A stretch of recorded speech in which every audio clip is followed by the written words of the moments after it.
Hey everyone, Calypso here. Apologies for my audio on this episode. It picked up my webcam audio instead of my microphone audio, as well as my video once again.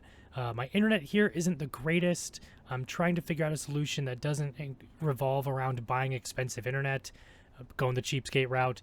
But for future episodes, until that is resolved, I think I'm going to be using just a placeholder stock image. The audio will be fixed for the next episode in January, don't worry. But apologies again for my audio. I'm sorry. I edited it. I fixed it as best as I could. So that's what this is for this episode. Otherwise, enjoy this episode of Deadhaus Whispers.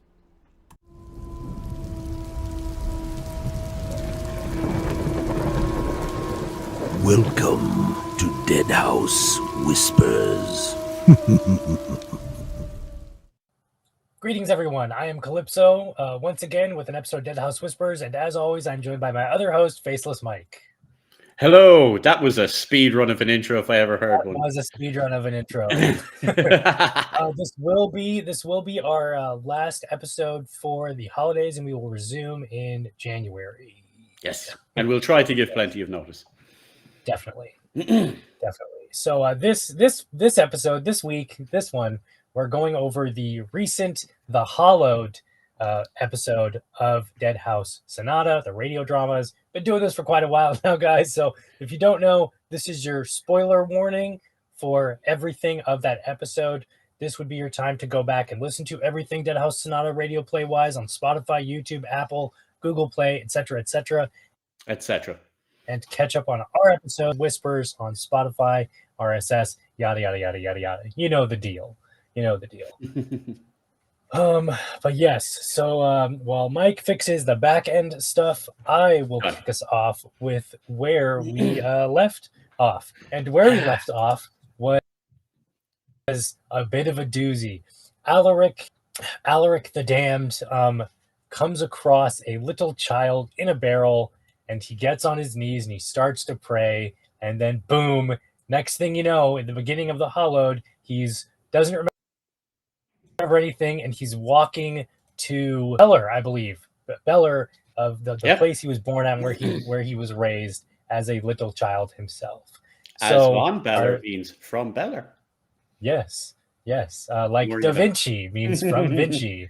And so it's basically we know that he killed the kid. He just wiped it from his memory because it was a terrible, terrible act that he killed. Well, we don't know that, Alaric, but he definitely killed the kid. Totally. Alaric wakes up after meeting the girl, doesn't remember. He ends up in Beller, his hometown, and then we get into Lucian Templar. I think we'll go into that in a second.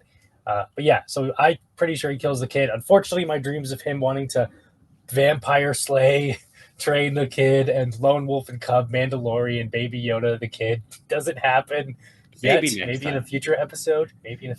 I'm still egging for that, vampire and ghoul buddy cop show. Oh yeah. There should be plenty of that in the future.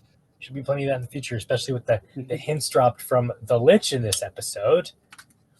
Yes, that was the other big part to this. But before we get to that, I really love the part with the start, where he goes back and he starts reminiscing about his hometown and the way he used to be there, the way his life was and all like that. He even finds his home, which is a disheveled hovel really cool now.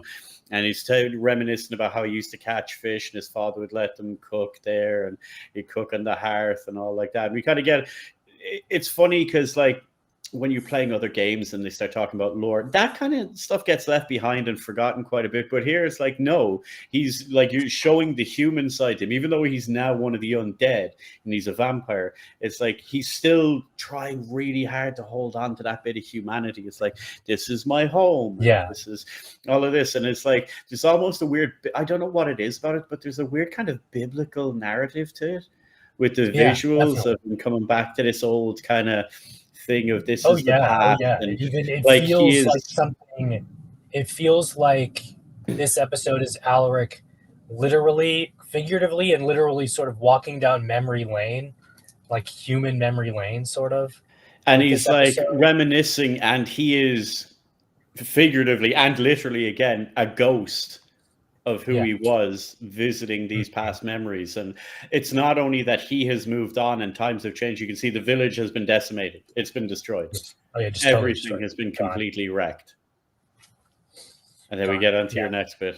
What was it before that? The stars? The stars before that, yes. Never looked the same. The stars never look the same. He talks about the stars actually a little bit. We'll get to that later as well. But so he, like, as you said, he stumbles across Beller. He goes into his old home. He starts to reminisce on these memories. And when he does that, I believe he's looking into the fireplace, and he starts to remember or call back to the fires of El Sabayoth and like this ashen, the all fires. The all fires, like this brazier. It was either at that moment, or I might have missed the notes here, where the sun was coming up. Was the sun coming up, and then he starts to remember that, or no? It was before that. He was talking about Hearth used to burn, like the all fires burned, and he talks about the lore. Yeah, and then we get into the Lucent churches, and the Lucent churches were scattered all across like Malorum and Ustilia, and Thacia and everything, and that was like essentially like Christianity. A nice callback to that. Whenever we had the episode of Nightmares, remember when Deadhaus literally flooded into Ustilia and all these knights came out to defend the Lucian Templar, and they had all their helmets. They had the really cool like bell helmets or something. They literally hymned as they were holding their stuff, like to create kind of like a holy barrier, because they were communing with their god, which is most likely super cool. Nearly guaranteed what summoned the burning one. Like that's totally what drew his attention to oh crap, they're in trouble.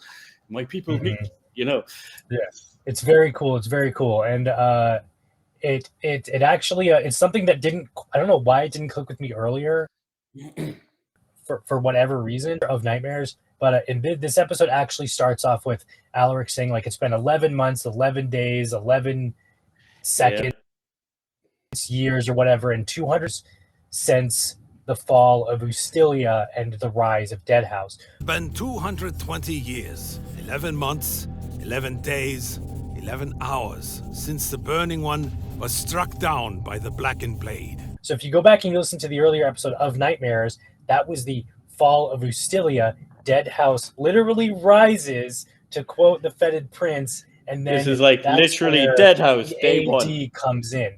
After Deadhaus. 12th of Priat, 219 years after Deadhaus. That's where that comes from. But now we're at 220 years, because I think I said in an earlier episode, we start off with the radio dramas, and now we are in the year 220. And it's been taken Alaric a couple of years to study and learn and do all this other undead stuff. But to get back to where we were, he's reminiscing about the pyres and the fires of Ustilia and the Lucent temples and the religion.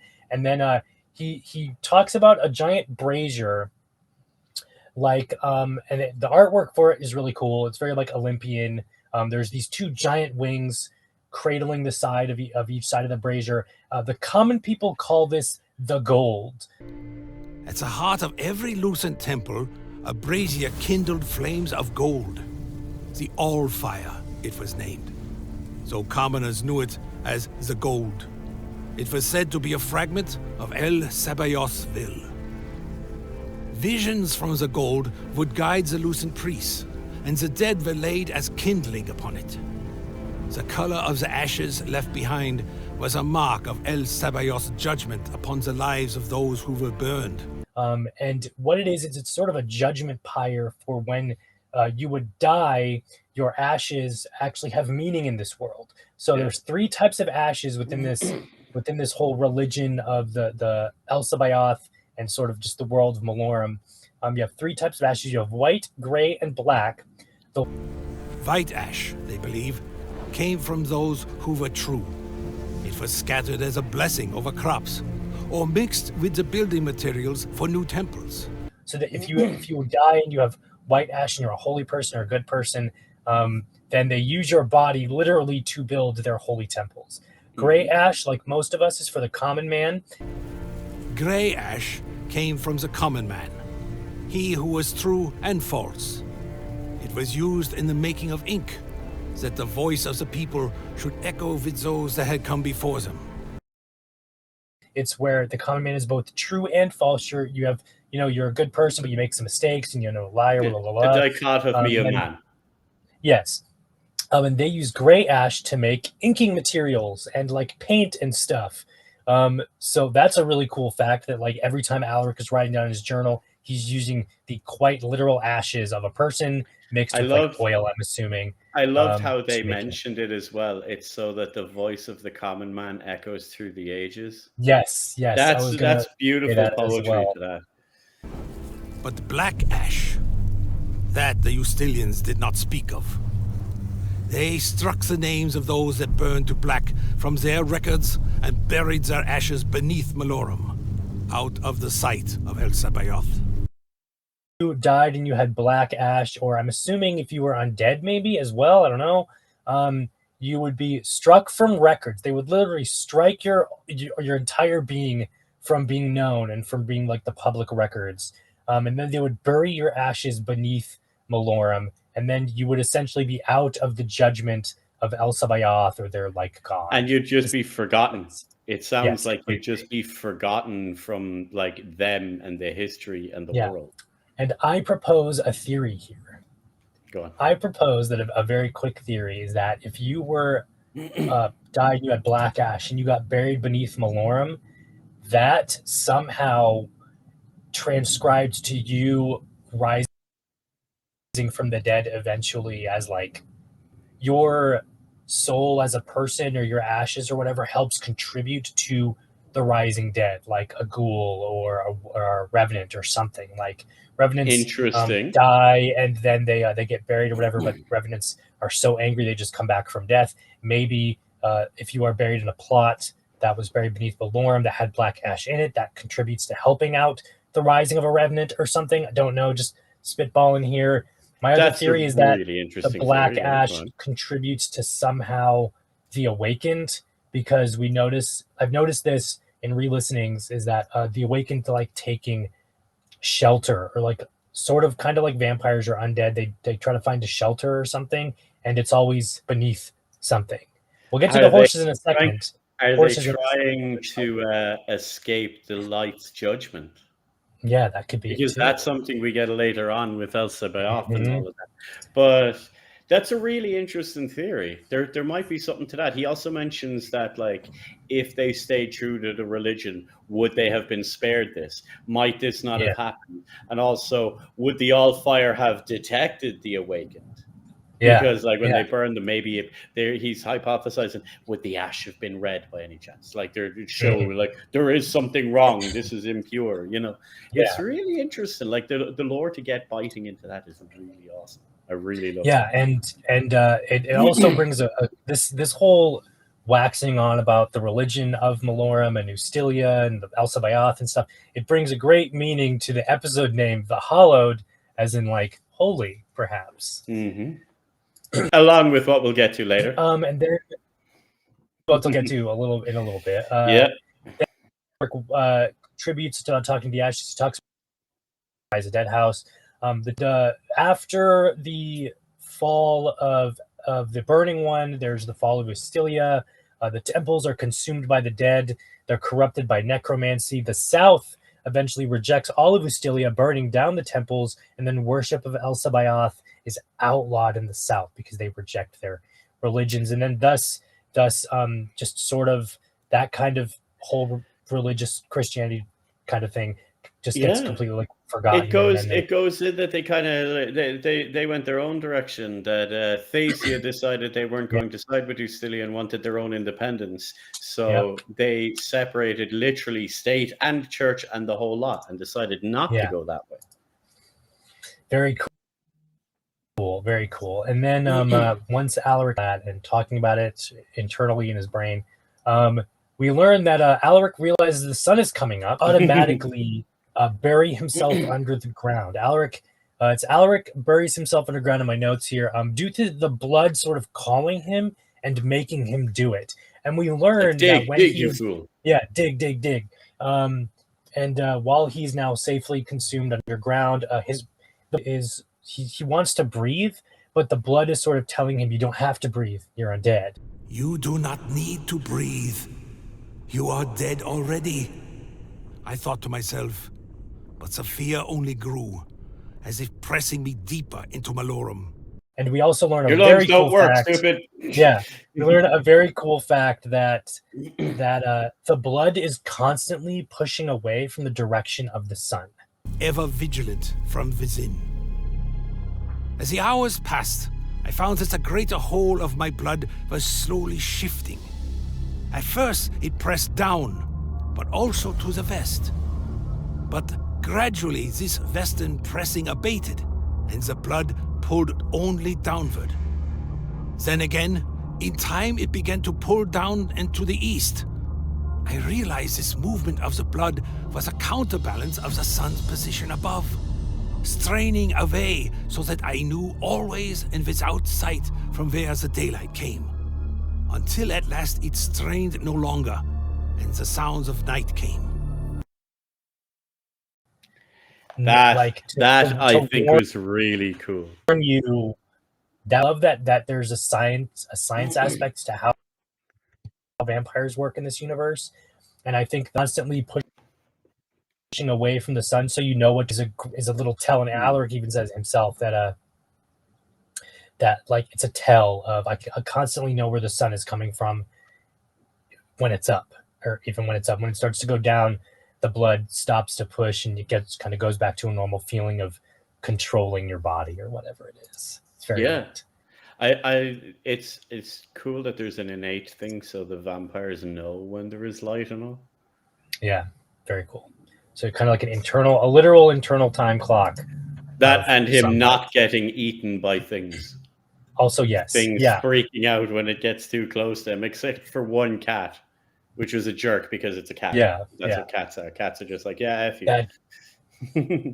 Bad kitty. While he's underground waiting for the sunlight to go away, the Lich actually contacts him. The Lich from of Liches. Finally, we get it. Yes. Voiced once again by Matt Curtis, the same voice actor of the Ghoul. No, he's the Ghoul. No, the Lich is a different person. It's a person by the name of, I'm going to butcher this name. I apologize, because we will have them on shortly. Joey Surlis. All right. Joey. You would know Joey more likely as the Butcher's Hook in Hunt Showdown. We can hear its scripture.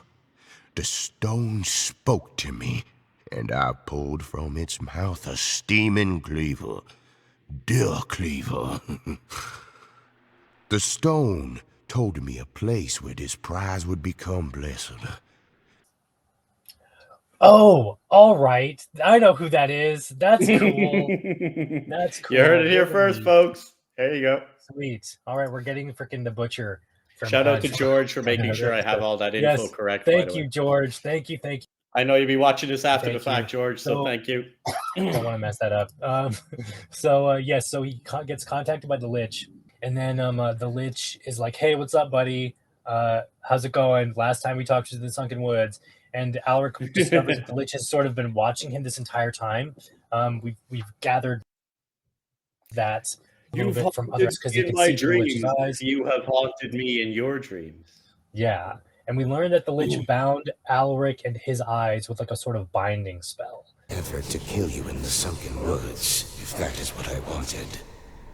Or I could have let the ghoul eat your head. It pleaded with me for that. But I have ever been your benefactor, young Alaric. Benefactor? You laid foul magic upon me. That foul magic has protected you from things you cannot guess. You haunted my dreams with visions of horrors. In your dreams, you have haunted me as well. I have? You cannot expect me to believe you have acted in my interests. So the Lich is constantly watching Alaric literally through his own eyes. And maybe even hearing. Apparently it's a two-way street. Yeah, apparently it's a two-way street. The Lich also says that Alaric has been haunting the Lich, to a positive or to a negative. And then the Lich mentioned something very cool. Alaric's like, yo, what's up? Where are you? And the Lich is like, man, if you want me to you have to come to me so I can touch your eyes again. Only way to unbind the spell. And the Lich mentions he is to the south of Deadhaus Gate. The Deadhaus, what you call Gate. What you call the Deadhaus Gate. You call the Deadhaus Gate. That's very important. And for those of you who don't know, Deadhaus Sonata, the Deadhaus Gate, and I'm assuming a lot of influence is taken from the Malazan series. I've talked about this before. I've read the first book in it. It is a... Huh? You know, Dennis has constantly promoted that. Like he says, yes, that has constantly. been a big influence. Dennis has constantly said style. this. I have read the first book. It is a Herculean task to get through and to read this series. I still think it holds the Guinness Book of World Records for being like the longest page numbered book series ever. Not necessarily the longest series. Isn't it based on something? I haven't read it yet.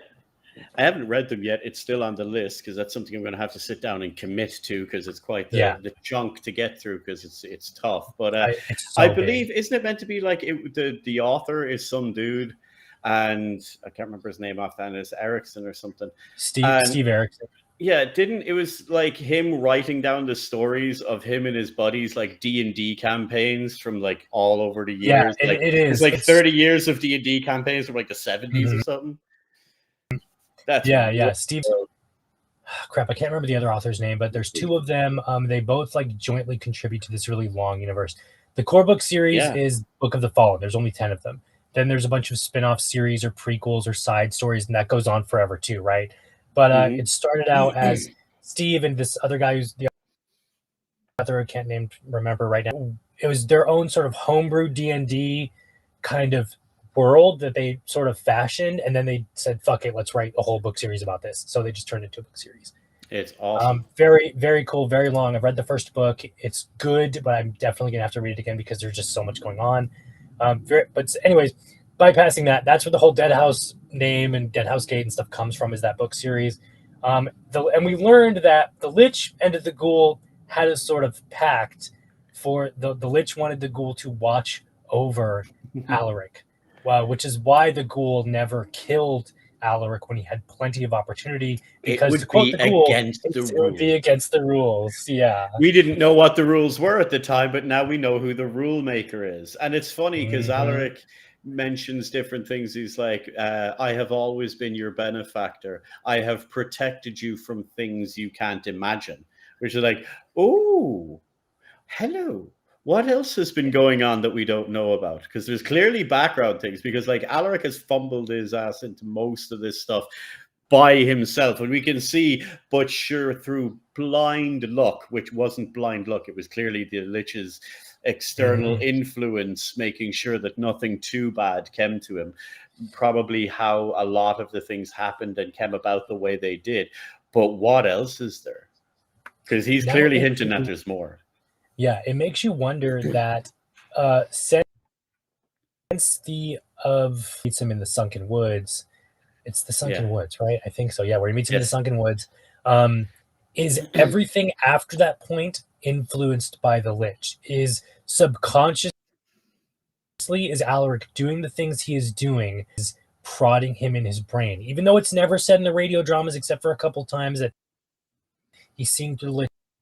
He's feeling the Lich, or he's having dreams what the Lich is seeing. The Lich totally told like him the open about stuff, the gates, about the Crucible, all of it. You know all of this. The whole thing of the white was almost guaranteed to be from the Lich. All the Lich. Even though it's never outright said or hinted at or anything, subconsciously is the Lich telling Alaric all that stuff? My guess is yes, and we're going to learn that later on in the series. Who knows? But that's a very interesting. The other part is my favorite one is when he says about you're my enemy. He's like, well, you're not exactly innocent yourself. He says, well, they don't kill, deliver, they don't take souls. Yeah, well, to him, he would be. Yeah, that's just a young Alaric. Like that, because the Lich is like probably centuries and centuries year old. Alaric's only 60 years old, but that's like baby years compared to undead creatures. Exactly, and he says, you're not exactly innocent yourself. What do you think it is that happened in that cellar? Yeah, I love that. And Alaric's blocked it from his mind, but the Lich knows. And then what was it? He says, "What is it?" So it gives out to him about you steal men's souls. It's like souls are the currency of lichcraft, as blood is to your kind. See, the Lich doesn't even think of him as human anymore. The Lich is literally treating him like a vampire, even though Alaric's like, "But I'm a human and I hate Deadhaus." It's like, well, I have bad news for you there, buddy. Yeah, I think the Lich depicting like, now that you are one of us, or something like that. Then later, after all that, Alaric wakes up. The sun is no longer attacked. Oh, there's absolutely nothing that happened in that cellar. Alaric in denial. Yeah. Then the sun, goes down again. Alaric unburies himself, and he flits, or he walks to another, or figure out if he was still in Beller when this was happening, or if he walked to. It's just past it. It's just probably just past Beller. The way he describes it is kind of a farm just past Beller. So he's like wandering down the road and he happens upon this. Like, it's not too far away. So we get to one of the best parts. I really love the beginning of this episode, the sort of middle right now where we are. And then, of course, the ending is always a banger. He goes, he's like, well, okay, I got to go to the south. So to get to this Deadhaus Gate place. So I might as well get a horse. So he tries. So this is the other thing. He's still learning to be a vampire, or to not be a vampire, maybe. And he's like, I don't want to spook these horses, but can they even hear me? Because when I'm walking, I have no footstep sounds. I'm like as quiet as a mouse, almost invisible. And he walks up to the horse. He's like, all right, what's up, dude? And the horse, gets up and everything. And then all of a sudden, he starts to notice something is a little bit off. The horse's eyes are closed. And then as they slowly open, just pure red and like emptying, and then boom, the horse's face breaks open. Creepy thing tendrils come out. The great thing about these audio dramas is the sound and the visual aspect of them if you're watching YouTube. But we actually get the literal noise from the Thing movie. Without sound, they could startle and draw the awakened. Who wants to get away from here, I spoke quietly, and the horses gently stirred, so their eyes remained closed. I placed my one hand along one of their necks, and its breath shuddered. Its eyes were darting back and forth rapidly. A dream? I whispered. The eyes slid open, swarming with so many burst blood vessels, red as the ones that sat above slanted smiles in the city. My hand shot back as the creature shuddered. Its voice panicked and twisted. And then its face, its entire head, peeled open like fleshy petals. And so many spindly tendrils burst forth, choking the horse-like cries into something not of this world. As the horse breaks open in the horses. Yeah. And he runs away after that a little bit. After he gets a chunk taken out of his shoulder. Yeah, gets a chunk taken out from the horse. And the horse is turned into a thing-like monster. The blood forces Alaric to flee from the city.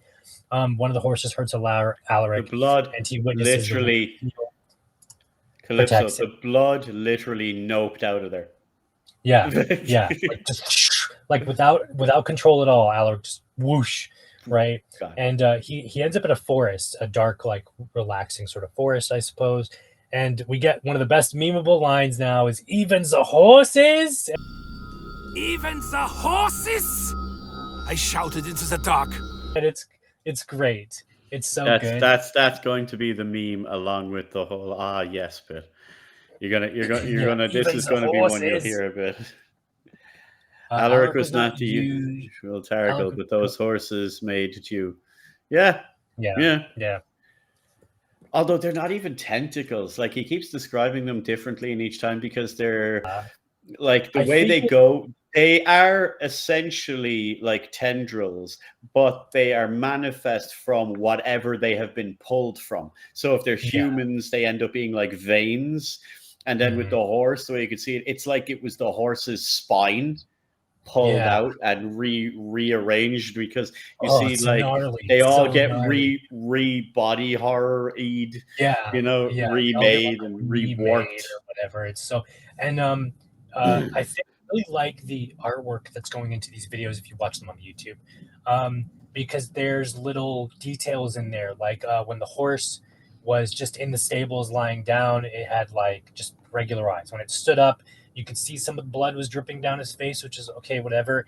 But you also noticed that its stomach started to peel open as well, and like there was blood coming out from the stomach. And, oh, it's so gross! Like just talking about it again, it's super gross, and like I get all squirmy and everything. But that's what makes it. Think of how that's gonna go in the game, dude. Yeah, I know. I'm super excited for it.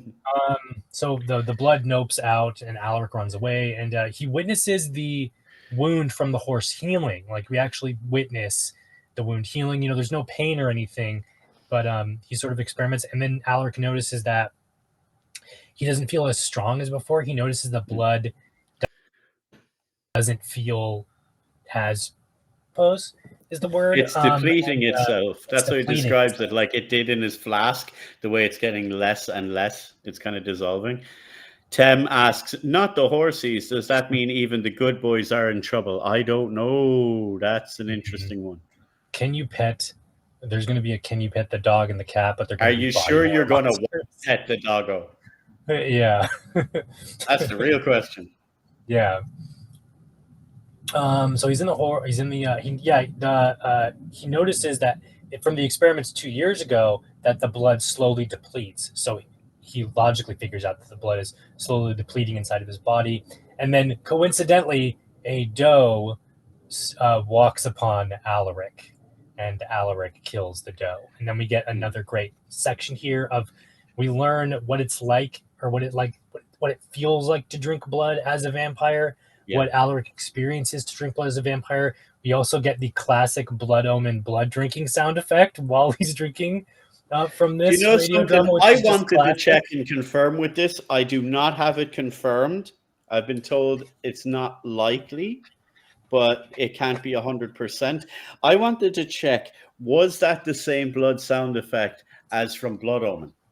Because that I believe it was, because it sounds exactly, it sounds similar or almost one-to-one, the same sound. Apparently I've been told no, but they went through a load of them. Felipe has gone through quite a few because they've, you know, his big sound library of stuff, and lots of the blood drinking does actually sound the same, and it does, he does confirm, like, it does actually sound like it. He doesn't think it's the same one though. It's not like he didn't actually lift that when it was the blood drinking is a stock drinking, like blood drinking. Yeah, the thing. stock because, drinking like, noise. If Felipe had to personally make the sound effects for absolutely everything, like, you know, it would take him months. Yeah, no. So like it's from a sound library, but it does really sound like the Blood Omen one, which I'm pretending it is just because it's a fantastic little nod as well. Yeah, yeah. Quick side note. I'm going to derail for 1 second. While replaying Legacy of Kain, the series earlier this year, I noticed that like there's a lot of. I mean, I get it was a video game back in the day. You use stock libraries, but I noticed that the blood drinking sound from Blood Omen, or rather like door opening and closing, sword clashing noises, and selection screen menu are all been used throughout the entire series. Like, Blood Omen 1, Blood Omen 2, Defiance, stuff like that. But that's all just that'd be common in the industry. I thought it was hilarious that I'm after I recently discovered a while ago, like, video games do this, by the way, you know, that there's libraries of certain things, like inane background stuff, like as Calypso said, like the sound of a creaky door, you know, you get those from stock libraries. So Vati, along with a few others, when they're completely analyzing the death out of like Elden Ring and stuff like that, there was a wall texture, right? This weird esoteric wall text for the temple that's used quite a few times. And like, ooh, we wonder what this means. And as he looked into it further, he turned out that no, that was just a stock image wall texture from like a church and all, because it was also in like Path of Exile and like 4 or 5 other games. It's like, it's quite common for certain things to do that, because if you were literally to make every single like scrap of wood or like a lemon or, you know, chair in every single video game from scratch, each one would take over a decade. Yeah. Like, no, they're One of Because my that's favorite. what guys do in college as well, actually. One of the first things they do, Calypso, when they're learning, like, let's say Unity or Unreal and stuff like that in college, a lot of guys, to help make money, they will make asset packs and sell them on the stores on Unity and Unreal. And so when people downing on it, don't forget, you're trying to steal from college students instead of trying to build a portfolio. Don't do that. It's okay to have stock stuff because someone made it somewhere and an artist is getting paid. That's important. That's the joke for indie game devs is asset. You just use the they're using stock asset stuff. They're using stock stuff that comes with the stock engine. flip the game. But yeah, I know a lot of the guys who were at the local college that they like when they're going through college and they're learning bits and pieces, they make like an asset pack of tables or an asset pack of chairs and like an asset pack of wall decorations, and they put them up on the Unity or Unreal, depending on what they're doing, stores, and people buy them. Like companies and stuff like that buy them all the time because, like, why would you pay your artist to sit down and make 300 different types of chair? Exactly. It's ridiculous. That's a lot of money. You know? One of my favorite things, once I tell you this, you'll never be able to unhear it. I'm sorry that I'm ruining this for you. The space door opening noise from Star Wars, like the push, right? Oh, I know this. Is the stock sound effect noise for every single space door opening sound effect after Star Wars to today. They still use it.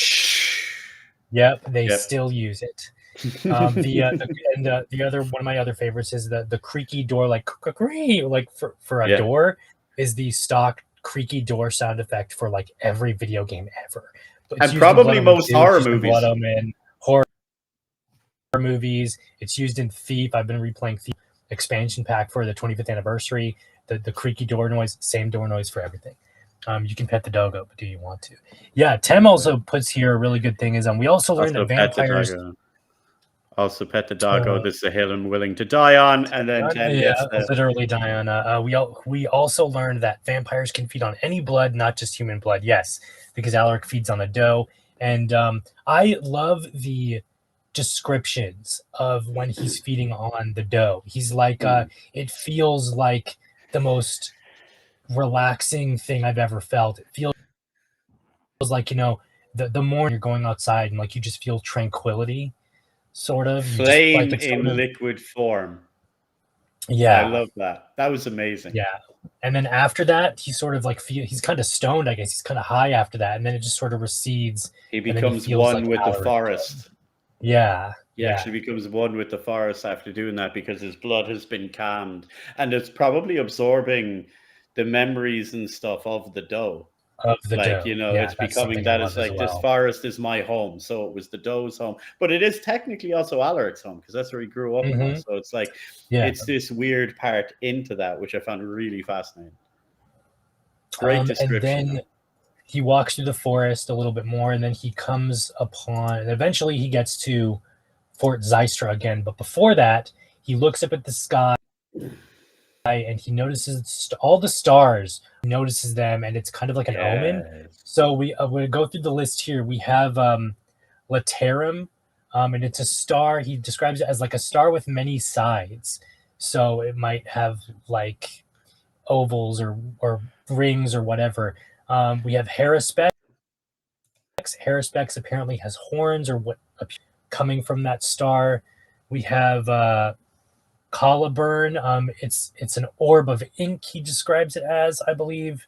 And then we have my favorite is Blood Red Visenia, an evil omen for sort of just this night that's going.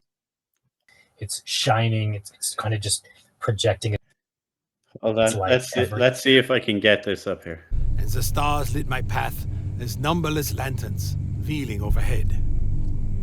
I saw Laterum, gleaming alone as a star with many sides.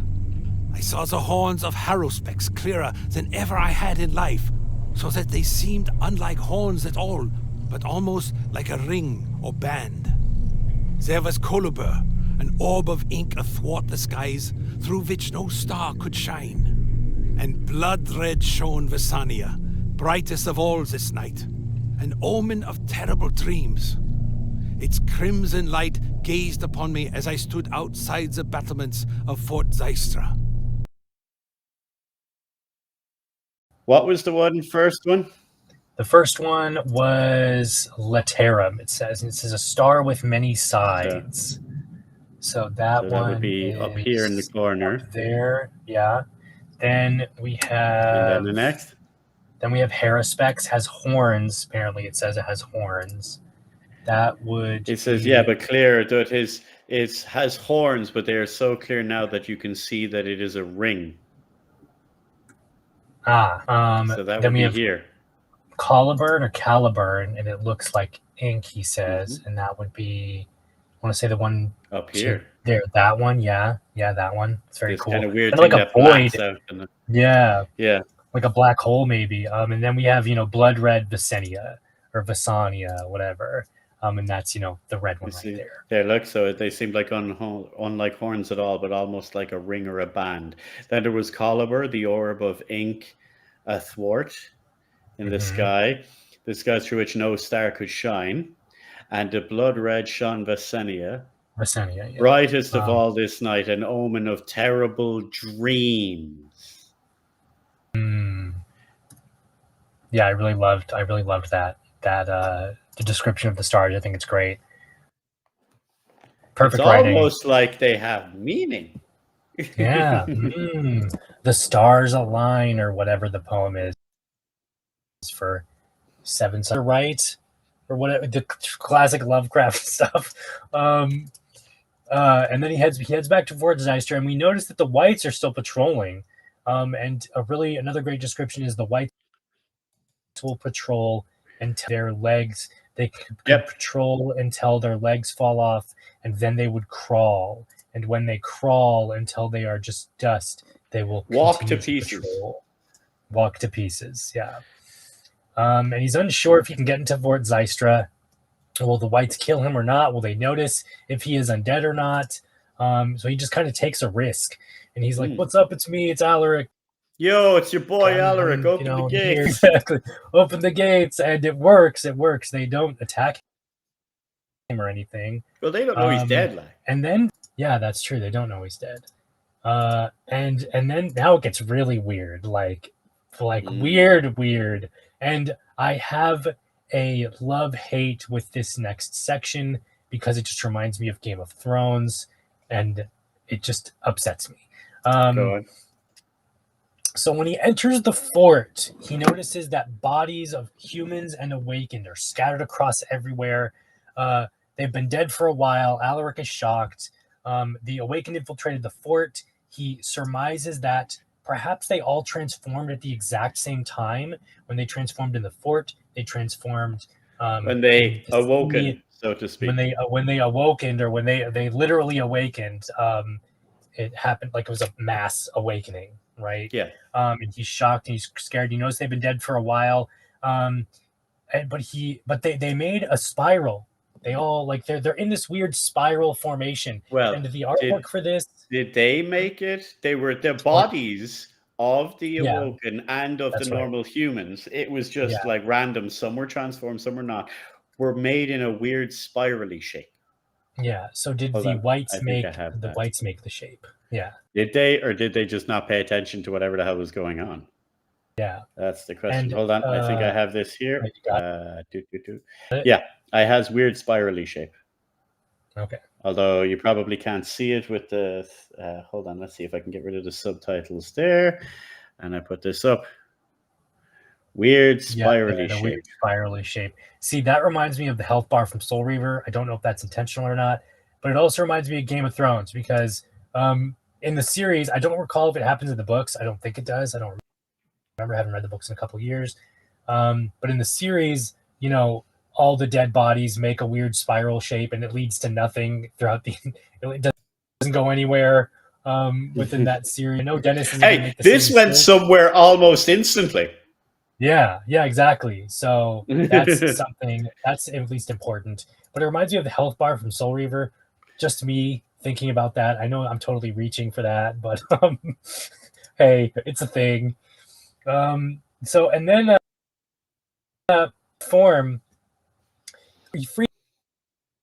out and he looks at what's going on, and then all of a sudden a giant beam surrounds the area, and Alaric is shocked and helpless, and he all of a sudden like kneels down. The blood forces him to kneel down. He's commanded. He said it was a non-verbal command to kneel.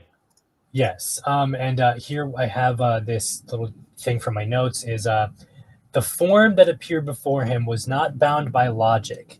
It was a winged thing as big, and it has wings scattered across all of itself. The wings were as big as a windmill arm of unfathomable shape, with massive lidless eyes, like all over the wings, placed all over the wings, that converged into the center of a large central eye.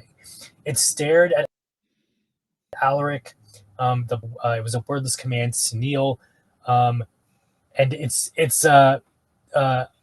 as that happens, the whites all of a sudden surround Alaric. He notices that the ones with guns for arms start to point at the thing. They shoot. Alaric passes out, and then that's all we get there. But this figure, this being, this entity is literally just a biblical angel. I don't know if you guys know what biblical angels look like, but biblical angels are nightmare fuel, pure Lovecraftian and unfathomable. Well, it's why in the Bible and any lore like that, the first thing an angel always speaks to a human is "Be not afraid." Yeah, and they're so. It's always the thing. Be not afraid. Yeah, and like, this one says it's like that's an actual angel, and then the whites tried to attack it. But as Jada pointed out, the whites were to protect from the undead, not from angels. But they seem to have no problem when Alaric was there. They took those cannons out, and they were going to fire at that angel, which shows their bravery is limitless, while their intelligence not so much. I love that there's no. I don't think Alaric like he says the wings are as large as a windmill arm. Windmill arms are freaking huge, guys. Like, yeah, I don't know if you've seen windmill arms, but they're big. So this thing, and he couldn't even count big. The wings. He said it was countless. He couldn't. Like, this thing is big. I think the art's great for it. I think it could, and then this sort of calls back to the brazier for El-Sabaoth and the burning one and the ashes, because the brazier is sort of aligned by these pair of wings with a central flame in it or whatever, and then this creature has wings on its side, and the sort of central flame of this thing is the giant lidless Sauron looking like eye, perhaps, in the but center. Then again, everything the burning one was, going back to Nightmares, he's like God. Like, he's not a god, but he is basically like Yahweh, Christian God, like whatever different versions of every one of the Abrahamic religions. It's God. Yeah. You know, only he is not God. There's one above him too. Freaking angel, a weird Deadhaus Sonata. Angel House. Angel House. And then he wakes up and he notices the spiral pattern has been altered. Now around that pattern are white corpses placed there, as well as like the cores of the whites. No, they don't even have the corpses. It's just the cores. They're obliterated. And we notice that the crucible, the light from the crucible is completely gone. Like the ethereal plane, the soul, the light of the soul or whatever is gone. But here's something I keep wanting to discuss, right? And no one has brought it up. They're like, what happened to that? What was the core containing? Like souls. What do you think God or angels want? Souls. They took the souls of the whites. It came to what you call them? Yeah, it's literally like, take like heaven would be. Yeah. Which is a very cool. You on in the wheel, you know. Yeah, which is a very cool. You just brought up the wheel. Could the wheel of life, or the wheel of death, birth, death, and rebirth? I am the engine of life, the source of Nosgoth's very existence. I am the hub of the wheel, the origin of all life, the devourer of death. All are redeemed in the cleansing agony of birth, death and rebirth. This is the engine of life, the purifying rhythm of the universe to which all souls are irresistibly drawn. Yours is a necessary and noble function, Raziel. Be in this universe? Could there be perhaps an elder god, maybe a giant squid monster with a huge eyeball? I don't know, just reaching there for a minute, fellow Legacy of Kain fans. Wait, are you trying to say there is God above other gods? No, there are 6 elder gods, but each one of them has their own ascendant chosen one. Like the god of Deadhaus has the fetid prince who acts on his behalf. The angel god person has the burning one acting on their behalf. So because the way I figure it, the gods, because they're eldritch deities, are inconceivable. So like it's not like literally it would be an actual, like as you said, like a giant eyeball with tentacles. Like they are so grandiose that they're inconceivable in a mortal sense. They would be intangible, as in they wouldn't physically exist as a physical being, so to speak, the way we would comprehend it. It's like imagine the whole phrase, the way where you explain 2D and 3D, like, and they explain 2D like a flatlander, and then imagining a flatlander trying to perceive a 3D object. They couldn't. They could only see one line of it. They would only see it as a single line because that's all they can perceive. They would know by their edges. Would be the same as us trying to comprehend these things that exist beyond time and space and mortality and whatnot. Like we wouldn't even know. So in order to act here, they'd need their own little puppets. Yeah. And this brings up a good theory, another pretty good theory, now that you brought all that up and said all that, is, are these stars that Alaric saw earlier in that night, are they just the elder gods in their sort of domain? And they are so powerful that they literally light, and that all the stars or certain stars are elder gods, because you have we had the red one that gives bad dreams. Bad dreams. So we have Caliburn, which is an or Caliburn, which is an orb of ink that gives me heavy Lovecraft vibes of I forgot the dreaming god. I already forgot the freaking dreaming god from Lovecraft. Side note, the name was Azathoth. Throwing that in here, here's a little poem that Lovecraft wrote. Outside the ordered universe is that amorphous plight of nethermost confusion, which blasphemous and bubbles at the center of all infinity. The boundless demon Sultan Azathoth, whose name no lips dare speak aloud, and who gnaws hungrily in inconceivable, unlightened chambers beyond time and space, amidst the muffled, maddening beating of vile drums and the thin, monstrous whine of accursed flutes. So Azathoth in Lovecraftian fiction is essentially the galaxy or the universe. Some describe it as a giant black hole, also known as the blind idiot god. If Azathoth eventually awakens, then the entire galaxy and the world as we know it just goes kaputs and blinks out into nothing. So that's my little side note. Ending that side note, back to the episode. It'll come back to me later. I'll edit myself in saying that, guys. Don't worry.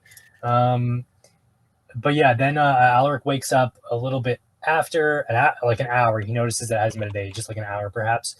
And then the Lich contacts him again, and the Lich says, "Yo, dude, you were kind of gone for a minute. What's up? Lost you there for a minute. What up?" Yeah. What's going on, dude? And the Lich, we noticed that during that entire time where he was knocked out, he saw the biblical angel thing, that the Lich couldn't see, hear, or maybe even read Alaric's mind during that whole thing. So, and then he theorizes that the undead can't, they have no power or control perhaps over weird biblical angels or mysterious things like that. So it's all to be surmised. And then the Lich warns Alaric to stay away from circles like that one. It's not supposed to be there. It's not supposed to be there. Yeah, is what I he love says. that line. What is it? He Something that's also not he also supposed to be there. he also ditches out that sunlight doesn't like you don't have to worry about the Yep. sunlight, dude. Which is a classic vampire thing. The whole sunlight killing vampires is a thing that came by way later, and in That's Dracula Hollywood. and yeah, that's Hollywood. In Dracula and other early vampire fiction, sunlight doesn't kill vampires; it only weakens them, and they can't use their powers. But they can still walk around during daylight. Even in folklore, in most folklore. Yeah. There's some of them that they say you can only tell that someone is a vampire at night. Yeah. During the day, it's on Hollywood did they the whole can't tell. with Dracula and Nosferatu is the whole sun kills vampires thing. But yeah, super excited for the Nosferatu remake. By the way, there's been more images, and I've been trying not to look at them, but it looks so good. It's just images, and it looks so good. You know it's going to be good. I'm just waiting. I'm trying to pull up the pages of the Necro to quote you for those stars. No, keep talking. I'm going to try to find it. I love the whole it's not meant to be there. So even the Lich knows well what that is. Yeah, he knows what's going on. He's just not telling Alaric yet. And that's pretty much our episode. It ends with Alaric the Damned heading out from that area and continuing south, presumably towards what they call the Deadhaus Gate. God, such a banger episode. I love the endings. Like, they really know how to get you hooked with an ending. And the beginnings are always good. I like that it is now permanently Alaric the Damned, Alaric Grand Inquisitor of the Thasian Empire. It's very cool. So what did everybody in the down here the streaming thing think of this episode? Did you like it? What's up? When you give us your opinions, I want to read Calypso reading from the Necro. Last words. 6 words, the last word by Tozy Maned, Archlich of the Noblesse. When all the great houses have fallen and all their banners lie still as the last winds die, none shall remain but the house of the dead. No men, nor titans, dreams, nor devils, no nameless horrors lurking in the black, nor those of heaven's fire can break this contract. And without their followers to empower them, even the gods will fade from this world, all but one of them. Death always gets the last word, the final toll of the bell. To debate is only to delay, and the living will delay, and the argument between houses will crack the world. But it will make no difference in the end. They do not realize yet that we are not their enemy. We are only their future. There's prophecy in that right there. Yeah, and there's plenty. So there's your stars there, Calypso. Yeah. There's plenty more of that from that Bible if you guys want to. I know Varric has probably dissected that thing top to bottom 1,000 times. Varric nearly has a degree in theology of Deadhaus at this point. I think he could be considered a Deadhaus theologian. He can quote things that even I are like, really? Wait, hold on, let me double check that again. Yes, he knows. He knows things. We will have to get Varric on after the next raid. Yeah, we should to get on a little discussion. And if anyone else wants to jump on, it'll be a good laugh. I think this one was fantastic. It hit it out of the park. There's a lot of people who have come back to me in the community have said that they have enjoyed this one even more. I think they're getting more invested in Alaric and his adventures. So like I really do enjoy that concept that there's it's gotten more depth now because we're no longer having Alaric describing his weird things and I done this and I'm experimenting and all. We've gotten to the point where Alaric is like, crap's got real. I'm a vampire now. I don't quite know what's going on. Less this now that Alaric's a vampire and he's going on this sort of journey, It's less like the beginning of Frankenstein, where he's just experimenting and trying to figure crap out, and more the middle or ending of Frankenstein, where he's solving and trying to escape from the monster, or like just coming to grips with what has happened and what's going on and everything else like that. And has realized Frankenstein's a really good book. You should read it. How small he is in this thing. Before he considered himself one of the big boys in the grand scheme of the Thasian, like, I don't want to say army because technically he wasn't in the army, but he was an inquisitor. So he did work as part of the army, like he was helping them in their war against Deadhaus. And the ghoul taught him, and the vampire blood has taught him, our war is not with you, and your war, as Venduk said, is very small. Whether you win or lose, it matters not. Yeah. There's fantastic quotes onto that, like, because that's what he's discovering. Is like, this is much, much bigger. You know, I still have to laugh. Nick there. Wait, are you saying there is God above other gods? That will be interesting to find out, because as we know from the Necro, we've got, again, 6 gods, 9 houses, and they all seem to want to make an appearance now. Yeah, it's wild. There we go. Fixed it. So, what was your favorite part into Calypso, and what do you predict comes next? Okay, my favorite part, man, I'm torn between. There's so much good in this episode. I won't say my favorite part because that default goes to even the horses. The meme, of course. But I guess my favorite parts would be, I loved the ash descriptions. I love that there's world building in something so minuscule as you die and we use your ashes for something. That also adds in then when you're playing the game and you go to villages that would have been formerly Thasian, because I'm assuming Thasia is dead now, as Alaric points out, you know. So when the game starts, Thasia is dead. But let's say you go to a formerly Thasian one that is now overtaken by the Dreamers, right? They won't have built stuff or anything. It'll just be all overgrown tentacles and all. But you'll be able to see at temples, there'll be big braziers, and you'll know what they are and what they are for. You will understand the history and their religious customs and why things are the way they are, and that these things make sense. I would like a mechanic. I think it'd be a really interesting mechanic or element somehow implemented if you could use the 3 types of ash to craft weaponry, or cool. Or like build. I don't know if there's going to be I can't remember if there's going to be like a construction element, like building houses Fallout 4 style or whatever. Or if you could use it somehow, this or that element. Somehow. Black ash, gray ash, white ash. So like holy or unholy. Mm-hmm. Interesting. That'd be really cool, wouldn't it? Like that. Yeah, that whole ash thing. I think that's great. Even the horses is classic, because like just it's the thing, dude. It's body horror stuff. That's always good. I think my other favorite part is because I think I really like the dough. I really like the blood drinking of the dough, and just that sort of description of what it is, of what Alaric feels after it. He is one with the forest. Like he is home now, recedes and fades over him like you're like being high or whatever, for lack of a better of that.